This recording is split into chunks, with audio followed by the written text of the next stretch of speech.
राज्यात आगामी विधानसभा निवडणुकीच्या उद्देशाने आता सगळेच पक्ष मैदानात उतरले आहेत। मोठमोठ्या राजकीय नेत्यांपासून छोट्या कार्यकर्त्यांपर्यंत सर्वच मेहनत घेताना दिसत असून राज्यात होणाऱ्या बैठका आणि सभांमधून त्याचा प्रत्यय येत आहे। असे असतानाच मात्र निवडणुका नक्की कधी होणार याची कोणालाच कल्पना नाही। निवडणूक आयोगाकडून अद्याप विधानसभा निवडणुका कधी होणार, मतदानाची तारीख आणि मतमोजणीची तारीख काय असणार याबाबत कोणतीही स्पष्टोक्ती करण्यात आलेली नाही। मात्र आता सूत्रांनी दिलेल्या माहितीनुसार विधानसभा निवडणुकांबाबत मोठ्या बातम्या समोर येत असून नोव्हेंबर महिन्यातील दुसऱ्या आठवड्यात निवडणुका पार पडण्याची शक्यता आहे। दिवाळी संपल्यानंतर नोव्हेंबरच्या पहिल्या आठवड्यात मतदान पार पडणार असून त्यानंतर 14 किंवा 15 नोव्हेंबर दरम्यान निवडणुकीचा निकाल लागण्याची शक्यता वर्तवली आहे। नियमानुसार राज्यात 26 नोव्हेंबर 2024 रोजी नवीन विधानसभा अस्तित्वात येणार आहे।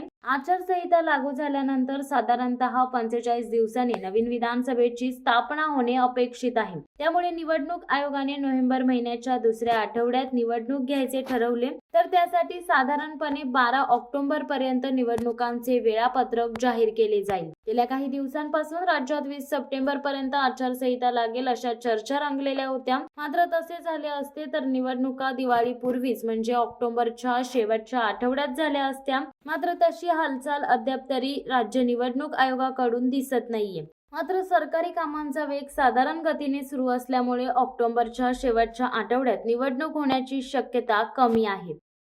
शिवसत्ता टाइम्स न्यूज ब्युरो, मुंबई। दे धडक बेधडक वृत्त देणाऱ्या आपल्या शिवसत्ता टाइम्स न्यूज चॅनलला लाल बटन दाबून सबस्क्राईब करा आणि बेल आयकॉनला क्लिक करायला विसरू नका।